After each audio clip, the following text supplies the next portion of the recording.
आप सभी को जय श्री सीताराम।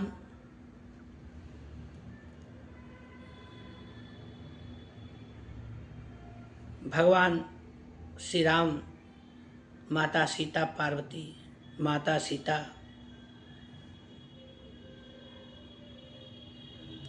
का जब विवाह होता है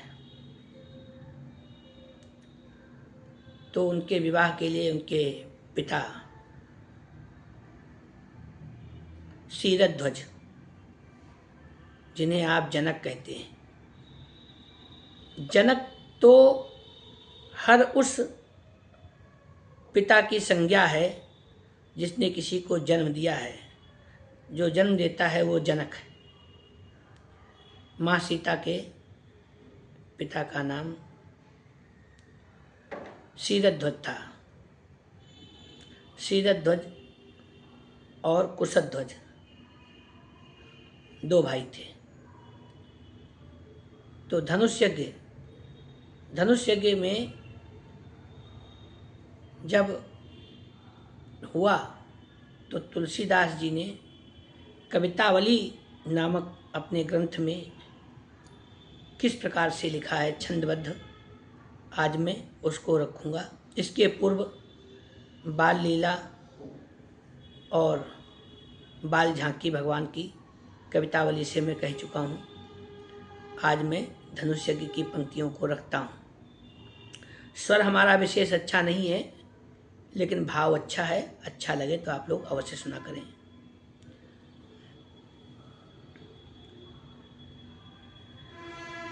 छोनी में छोनी पति छाजे जी ने छत्र छाया, छोनी छोनी छाए चीती आए ने मिराज के। छोनी में के छोनी पति छाजे जी ने छत्र छाया, छोनी छोनी छाए चीती आए ने मिराज के। प्रबल प्रचंड बरी बंड बर बेस बपु बरी बेको बोले बे देही बर काज के।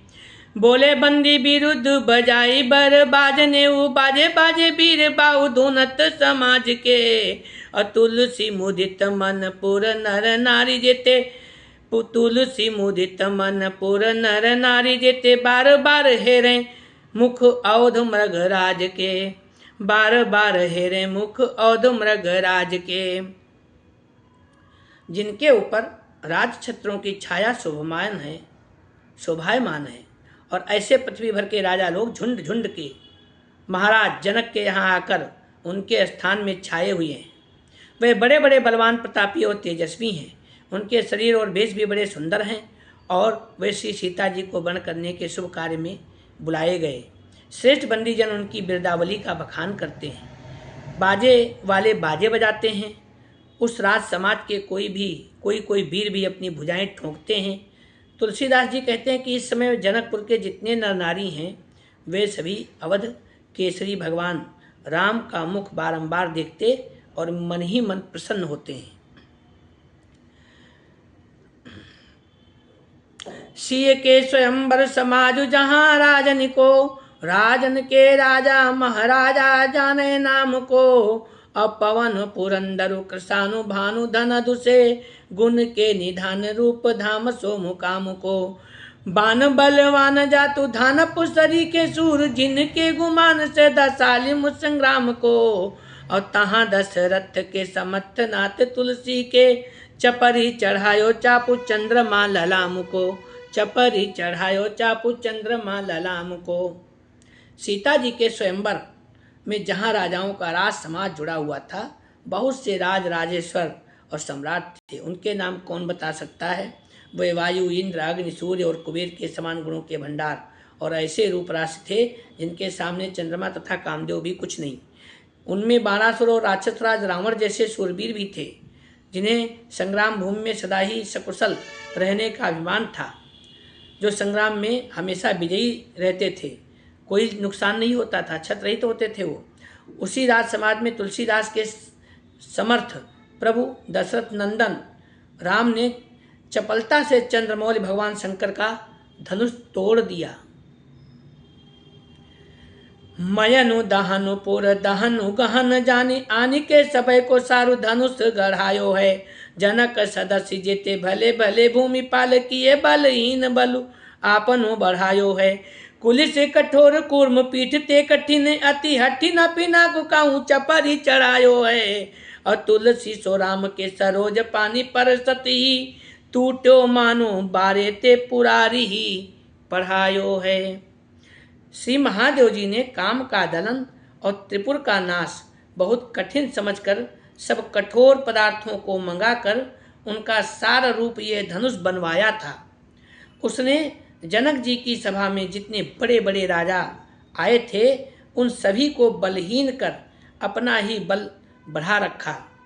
वज्र से भी कठोर और कछुए की पीठ से भी कड़े उस धनुष को कोई भी राजा बलपूर्वक फुर्ती से चढ़ा नहीं सका। तो तुलसीदास जी कहते हैं कि वही धनुष भगवान राम के कर कमल का स्पर्श होते ही छूत ही टूट पिनाक पुराना। तो स्पर्श करते ही टूट गया, मानो महादेव जी का उसे बालेपन से आरंभ से ही यही पाठ पढ़ाया हुआ था। आरंभ से कि जैसे भगवान स्पर्श करें टूट जाना, तो ये चीज है। डिगर्ति उर्बि अति गुर्बि सर्व पब्बय समुद्र सर ब्याल बधिर तिहि काल विकल दिगपाल चराचर दिग्यनंद लर खरत परत दस कंधु मुख धर सुरज विमान हिमवानु भानु संगठत परस्पर चौके विरंच शंकर सहित कोल कमठ अहि कमल कलमल्यो और ब्रह्मंड खंड कियो चंड धुनि जबहि राम शिव धनु दल्यो। जिस समय श्री रामचंद्र जी ने धनुष का शिव जी का धनुष तोड़ा उस समय उसका प्रचंड शब्द ब्रह्मांड को पार कर गया और उसके आघात से सारे पर्वत समुद्र और तालाबों के सहित अत्यंत भारी पृथ्वी डगमगाने लगी। सर्प बहरे हो गए, संपूर्ण चराचर एवं इंद्रादि दिक्पालगण व्याकुल हो उठे, दिग्गज लड़खड़ाने लगे, रावण मुंह के बल गिरने लगा, देवताओं के विमान चंद्रमा और सूर्य आकाश में परस्पर आपस में टकराने लगे। महादेव जी सहित ब्रह्मा जी चौंक पड़े और 12 कच्छप तथा शेष जी भी कलमला उठे। लोचनाभिराम घन श्याम राम रूप शिशु सखी कहे सखी सो तू प्रेम पय पालिरी बालक न पाल जू के ख्याल ही पिना कुतोर्यो मंडलिक मंडली प्रताप दापु दालिरी जनक को सिया को हमारो तेरो तुलसी को सबको भाव तो हुई है मैं जो कहो कालिरी और कौशिला की कोखी पर तोषी तनवारियेरी और राजा दशरथ की बलैया लीजे आलिरी। कोई सखी दूसरी सखी से कहने लगी, अरे सखी रामचंद्र जी के इस नयन सुखदायक मेघ श्याम रूपी शिशु का तू प्रेम रूपी दूध से पालन कर। यहाँ एकत्रित जितने भी राजा इकट्ठे हुए हैं, मंडलेश्वर जो इकट्ठे हुए हैं, इनको अपने प्रताप का अभिमान था, उसे सबके अभिमान को चूर्ण कर राजकुमार ने संकल्प मात्र से ही धनुष तोड़ डाला। मैंने जो तुझसे कल कहा था, अब महाराज जनक का, सीता का, हमारा, तेरा और तुलसी का सभी का मनमाना होगा। सभी जो सबने मन में अपनी कर रखी है कि भगवान राम धनुष तोड़ें और माता सीता का वर्ण करें, तो वो सबकी मनोकामनाएं पूरी होंगी। अब संतुष्ट होकर के रानी कौशल्या की कोख पर अपना शरीर न्यौछावर कर दो और महाराज दशरथ की भी बलैया लो। तो दूब दधि रोचनु कनक थार थार भरी भरी आरती समारी बर नारी चली गावती और लीने जयमाल कर कंज सोहे जानकी के पहिराओ रागोजू को सखियाँ सिखावती और तुलसी मुदित मन जनक नगर जन झांकती झरोखे लागी शोभा रानी पावती मनहु चकोरी चारू बैठी निज निज निड चंद की किरण पीवे पल को न लावती। सौभाग्यवती स्त्रियां सुवर्ण के थालों में दूब दही और रोली भर भर कर आरती सजा गाती हुई चली। श्री जानकी जी के कर कमल जयमाला लिए सुशोभित हो रहे हैं। उन्हें सखियां सिखाती हैं कि श्री रामचंद्र जी को जयमाला पहना दो। तुलसीदास जी कहते हैं कि जनकपुर के सभी लोग मन में प्रसन्न हैं। झरोखों में आकर झांकती हुई रानियां भी बड़ी शोभा पा रही हैं, मानो अपने अपने घोंसलों में बैठी हुई मनोहर चकोरियां चंद्रमा की किरणों का अनिमेष नेत्रों से पान कर रही हैं।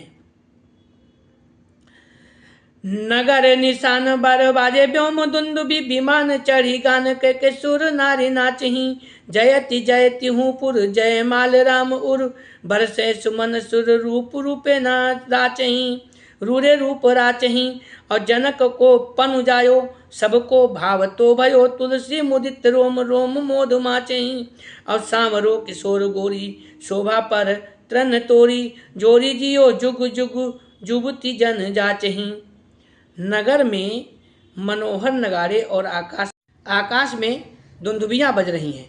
देवांगनाएं विमानों पर चढ़ गा करके नृत्य कर रही हैं। तीनों लोकों में जय जयकार छाया हुआ है। भगवान राम के गले में जयमाला सुशोभित है। देवता लोग भगवान के सुंदर रूप पर मुग्ध होकर पुष्पों की वर्षा कर रहे हैं। तुलसीदास जी कहते हैं, महाराज जनक की प्रतिज्ञा पूर्ण हुई, सब लोगों की अभिलाषा पूरी हो गई, अतः आनंद के कारण उनके रोम रोम में हर्ष भर गया है। युवतियां उस समय सुंदर श्याम